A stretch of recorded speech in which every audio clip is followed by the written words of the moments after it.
There comes a moment in your life when you realize that no matter how clearly you explain yourself, some people will still misunderstand you.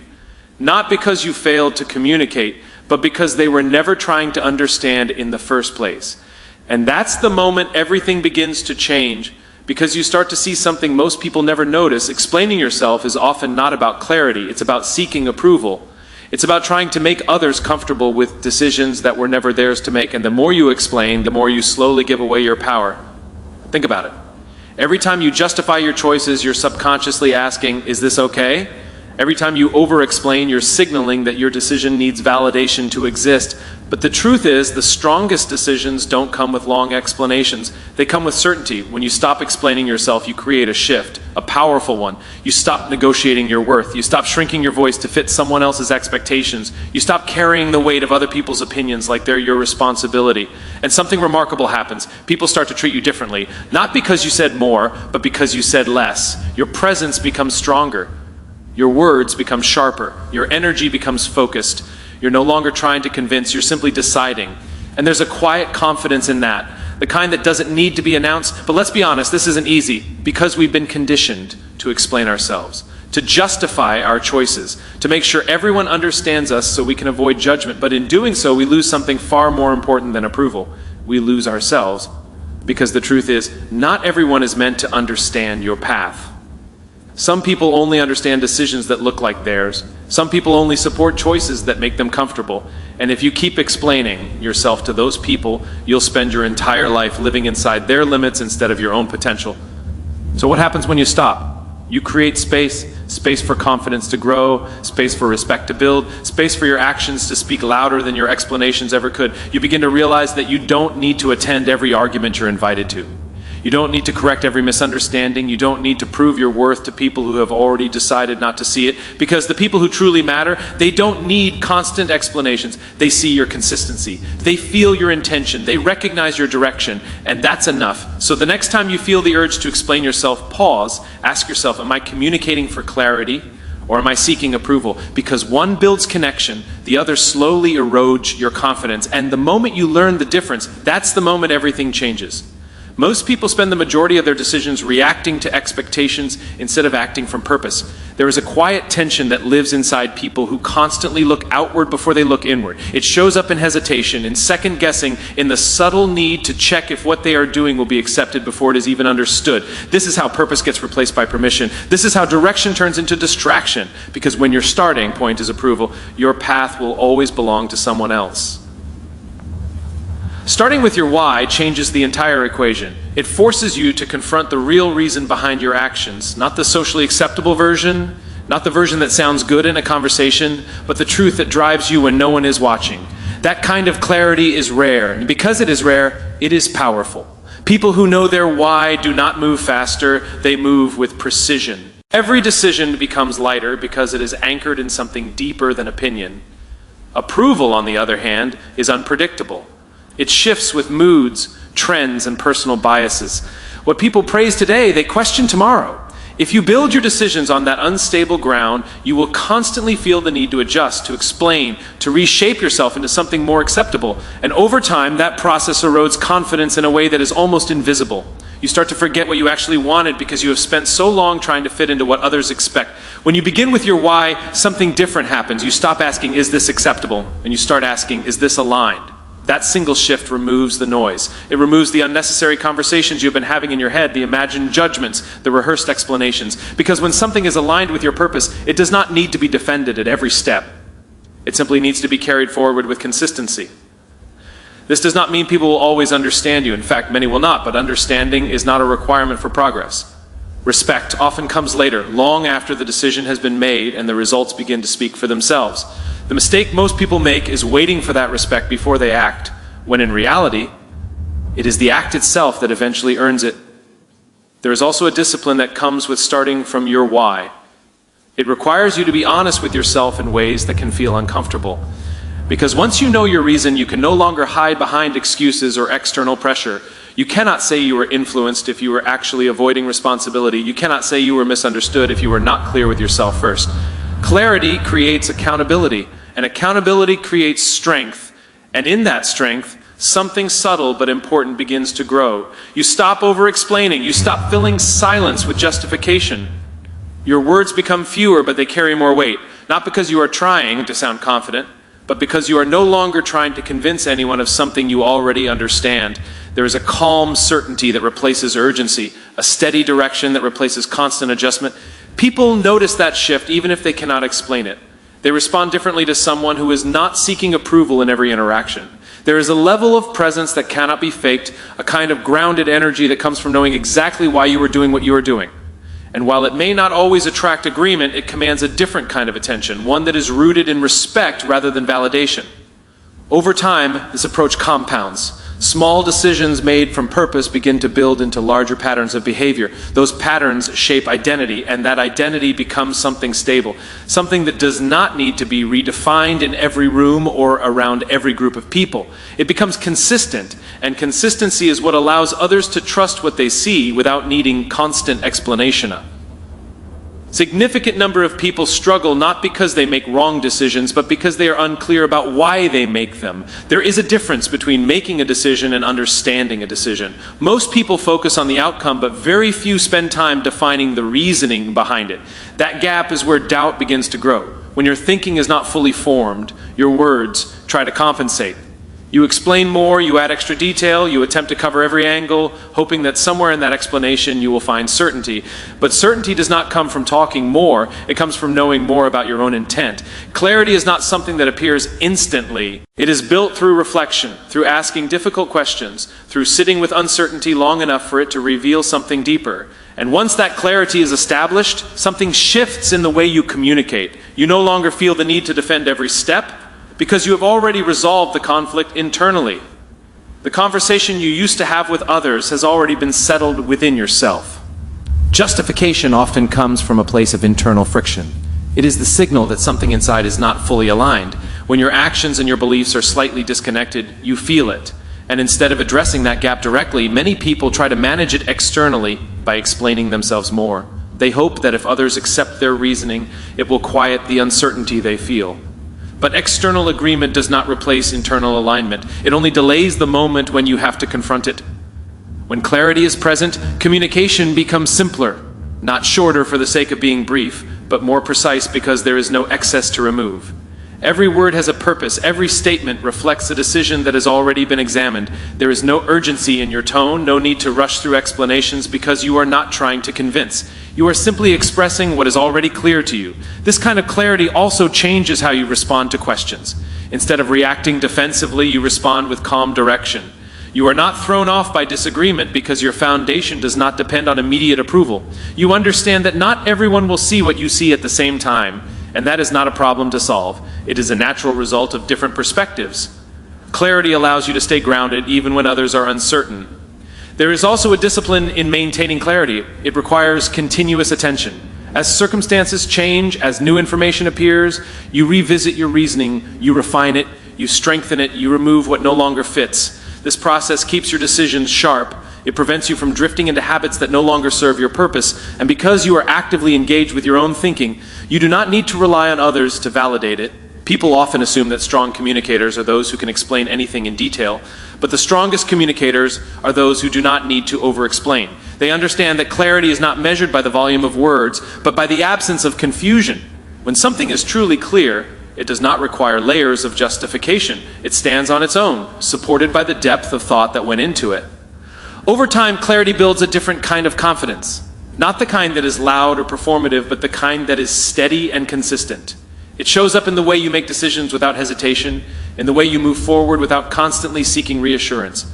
And that confidence becomes visible to others not through what you say, but through what you no longer feel the need to say. Because when you are clear, you are not trying to prove anything. You're not trying to win an argument or secure agreement. You are simply aligned with your direction. And that alignment removes the pressure to justify every choice you make. A large portion of people explain themselves not for understanding, but to feel accepted in environments that were never aligned with them. There is an unspoken assumption that if someone asks, they are entitled to an answer. That curiosity automatically earns access. But not every question is rooted in respect, and not every listener is invested in understanding. Some are simply observing, some are judging, and some are waiting for information they can use to measure you against their own standards. When you share your reasoning without discernment, you hand over more than information. You give away influence over how you are perceived, and over time, how you perceive yourself. Access is something that should be earned, not automatically granted. Just as you would not hand over something valuable to someone who has not shown responsibility, you should not offer your inner reasoning to people who have not demonstrated respect for your process. Your decisions come from experiences, reflections, and moments that shaped you. They carry weight. When you explain them to the wrong audience, that weight is often dismissed or misunderstood, and that reaction can quietly create doubt where there was once clarity. The need to explain often comes from a desire to be seen, to feel understood, to feel acknowledged, and that is human. But the mistake is assuming that everyone is capable of offering that understanding. Some people listen only to respond. Some interpret your choices through their own limitations. And when they do, they reduce something meaningful into something simple, something easier for them to judge. When you continue to explain yourself in those situations, you are not building connection. You are exhausting your energy trying to translate something that was never meant for them. There is strength in recognizing who deserves that level of access. It is not about being closed off or distant. It is about being intentional. The people who have earned access are the ones who listen without rushing to conclusions, who ask questions without hidden agendas, who respect your decisions even when they do not fully agree. With them, explanation becomes a form of connection, not a defense mechanism. It adds depth rather than draining energy. When you begin to limit access, something shifts internally. You become more protective of your thoughts, not out of fear, but out of awareness. You understand that your reasoning is part of your identity, and not everyone needs to hold a piece of that. This awareness reduces the impulse to respond to every question. It allows you to pause and evaluate whether an explanation is necessary or if silence carries more strength in that moment. This does not mean people will not question you. They will. But you start to see those questions differently. Instead of feeling pressure to answer immediately, you assess the intention behind them. Is this coming from genuine curiosity or from a place of judgment? Is this someone who has shown consistency and understanding, or someone who shifts their perspective based on convenience? These distinctions guide your response, not the question itself. Over time, this approach builds a sense of control, not control over others, but control over how much of yourself you choose to share.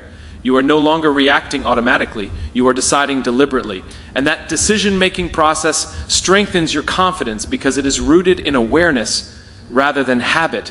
People may interpret your silence in different ways. Some may see it as distance, others as confidence, but interpretation is not your responsibility. What matters is that you are no longer overextending yourself to be understood by those who have not taken the time to understand you. You are no longer placing your value in the hands of people who have not earned the right to define it. In that space, something becomes clear. You do not need everyone to understand your reasoning for it to be valid.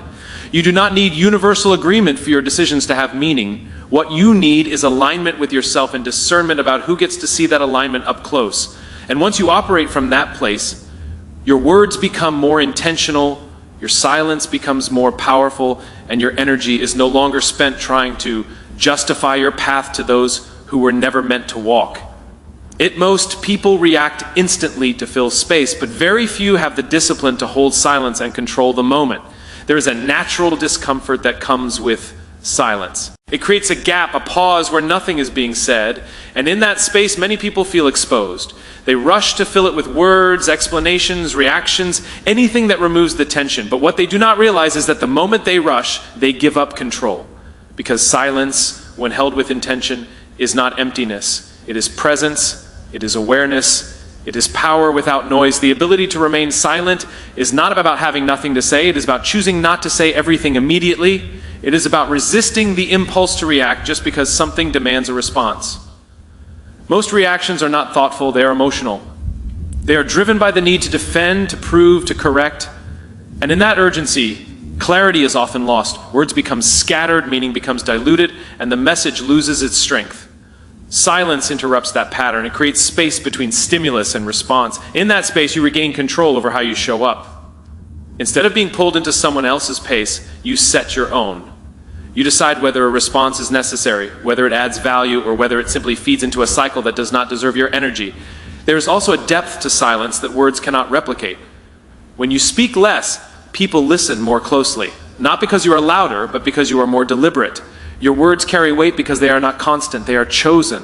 And that choice signals confidence. It shows that you are not trying to dominate the conversation, but to direct it with intention. Silence also reveals things that noise hides. When you stop talking, you begin to observe. You notice tone, body language, hesitation, patterns in how others communicate. You start to understand what is being said beneath the words. This awareness gives you an advantage, not in a manipulative way, but in a grounded, perceptive way. You are no longer just participating, you are understanding. Many people associate silence with weakness because they believe strength must be visible, must be heard, must be asserted. But real strength does not need constant expression. It is steady, it does not fluctuate with every comment or challenge. The strongest presence in a room is often the one that does not feel the need to respond to everything. The one that chooses when to speak and when to remain still. There is also restraint in silence. Not every thought deserves to be spoken. Not every opinion needs to be shared. When you learn to filter what you say, you protect your energy and maintain focus. You avoid unnecessary conflict, not by avoiding truth, but by choosing the right moment to express it. Timing becomes part of your communication, and that timing is what makes your words effective rather than reactive. Holding silence does not mean disengagement. It means engagement on a deeper level. You are present, you are aware, you are intentional, you are not absent from the conversation, you are simply not driven by the need to constantly contribute. And that distinction changes how others perceive you. You are seen as composed, as thoughtful, as someone who does not speak for the sake of being heard, but speaks when it matters. Over time, silence builds discipline. It trains you to manage your impulses, to sit with discomfort, to trust that not every moment requires your voice. And in that discipline, your confidence grows, not because you have proven something to others, but because you have demonstrated control over yourself. People may try to pull you into reacting. They may expect immediate answers, quick defenses, instant clarity. But when you hold your silence, you shift the dynamic. You show that you are not operating on their timeline. You are not responding out of pressure. You are responding out of choice. And that choice, that deliberate control over when and how you speak, is what transforms silence from something uncomfortable into something powerful. Many people add more words not to clarify their message, but to convince themselves that their decision is strong enough. There is a subtle shift that happens when confidence is not fully grounded. It does not always show up as hesitation or obvious uncertainty. Sometimes it appears as excess, extra words, extra details, extra explanations that were never asked for. On the surface, it can look like thorough communication, like someone being careful or precise, but underneath it often reveals something deeper. A need to be accepted, a need to be validated, a need to make sure nothing is questioned. Over-explaining is rarely about the listener. It is about the speaker trying to close an internal gap. When you are fully certain, you state your position and allow it to stand. When you are not, you begin to build around it. You add context, justification, background, reasoning, layered on top of reasoning, hoping that somewhere in that structure you will feel more secure. But security does not come from adding more. It comes from removing what is unnecessary and standing on what remains. There is a difference between clarity and excess. Clarity simplifies, excess complicates. When you are clear, your message becomes direct. It does not require repetition or reinforcement because it is already grounded. When you are uncertain, your message expands. You repeat yourself in different ways. You anticipate objections that have not been raised. You defend points that have not been challenged. And in doing so, you unintentionally signal that there is something fragile within what you are saying. People can sense that fragility. Not always consciously, but they feel it in the way the message is delivered. The more you try to prove, the less convincing it becomes, because confidence does not try to persuade through volume. It persuades through presence, through the quiet certainty that does not need constant reinforcement. Over-explaining also shifts the dynamic of a conversation. Instead of presenting your thoughts, you begin to negotiate them. You open space for doubt, not because others introduced it, but because you did. Every additional explanation invites more interpretation, more questioning, more room for your original message to lose its shape. What started as a clear decision becomes something that feels flexible, adjustable, open to approval. This pattern often forms over time. It can come from environments where you felt the need to justify yourself frequently, where your decisions were questioned, where approval was not easily given. In those spaces, explaining more became a strategy, a way to protect your position, to avoid conflict, to gain acceptance. And while that strategy may have worked in those situations, it becomes limiting when carried into every interaction. Breaking that pattern requires awareness. It begins with noticing when you are adding more than what is necessary, when you are speaking not to communicate but to secure agreement. That awareness creates a moment of choice. You can continue to explain, or you can pause and trust what you have already said. Trust is at the center of this shift. Trust in your thinking. Trust in your decisions. Trust that what you have expressed is enough without constant reinforcement. This does not mean you never elaborate or provide detail. It means you do so with intention, not from a place of insecurity. You respond when clarification is needed, not when your confidence feels threatened. As you begin to reduce over-explaining, your communication changes. It becomes sharper, more focused. You say what matters and allow space for it to be received. That space may feel uncomfortable at first because you are used to filling it. But over time, it becomes a sign of control rather than uncertainty. People respond differently to that kind of communication. They listen more carefully because there is less noise. They respect the boundaries you set through your words because you are not constantly adjusting them. And most importantly, you begin to feel a different kind of stability within yourself because when you stop over-explaining, you are no longer trying to convince anyone of your position. You are simply standing in it with clarity and restraint, allowing your words to carry weight without needing to be supported by excessa. Large number of people delay decisions not because they lack ability, but because they are waiting for approval that was never required. There is a quiet habit that shapes the way many people move through life. It does not always look obvious. It hides behind politeness, behind caution, behind the desire to do things the right way. But underneath, it is the same pattern repeating itself. Waiting. Waiting for someone to say it is okay. Waiting for confirmation that the step you are about to take will be accepted. And in that waiting, something important is slowly given away. Seeking permission creates a subtle dependence. It shifts the center of control from within you to outside of you. Decisions no longer feel complete on their own. They feel like proposals that need to be reviewed, approved, and validated before they can exist. And the more you operate this way, the more natural it becomes to hesitate, to second guess, to hold back until you receive a signal from someone else. The problem is that signal is not always coming. And even when it does, it is often shaped by perspectives that are not aligned with your direction. People respond based on their own experiences, their own fears, their own limitations. When you seek permission, you are placing your path in the hands of variables you cannot control. You are allowing external voices to define the pace and direction of something that should be internally guided. When you stop seeking permission, the shift is immediate, even if it feels uncomfortable at first. You begin to act from decision rather than from hesitation. You move because you have chosen to move, not because someone else has confirmed that you should.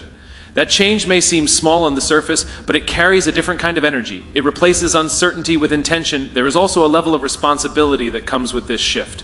When you no longer wait for approval, you can no longer attribute your inaction to others. You cannot say you were held back if you chose not to move. This can feel heavy at first because it removes the safety of deferring to someone else. But in that responsibility, strength begins to form.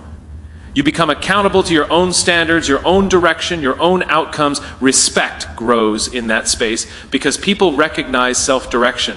They recognize when someone is not constantly adjusting based on external input. It does not mean they will always agree with you. In fact, some may resist it, but agreement is not the foundation of respect. Consistency is. The ability to stand by your decisions without needing constant reassurance creates a sense of stability that others can see. When you stop seeking permission, your communication changes as well. You speak with more certainty, not because you are trying to appear confident, but because your words are no longer tied to a need for validation. You're not asking if something is acceptable. You are stating what is aligned with your direction.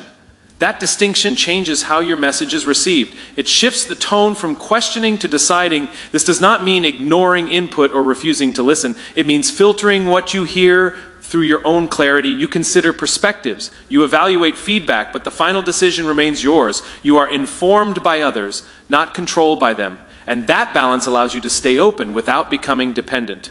There will be moments when this approach is challenged. Situations where the pressure to conform is strong, where the expectation to seek approval is reinforced. In those moments, the old habit may feel easier. It may feel safer to wait, to ask, to confirm. But every time you choose to move forward without that permission, you strengthen a different pattern, one that is built on trust in your own judgment. Over time, that trust becomes visible. Not through declarations or explanations, but through consistent action. You do not need to announce that you have stopped seeking permission. It is reflected in how you carry yourself, in how you make decisions, in how you respond when others expect hesitation. And in that consistency, something begins to take shape. A quiet form of respect that does not come from trying to impress or gain approval, but from demonstrating that you are capable of standing on your own direction without needing it to be authorized by anyone else.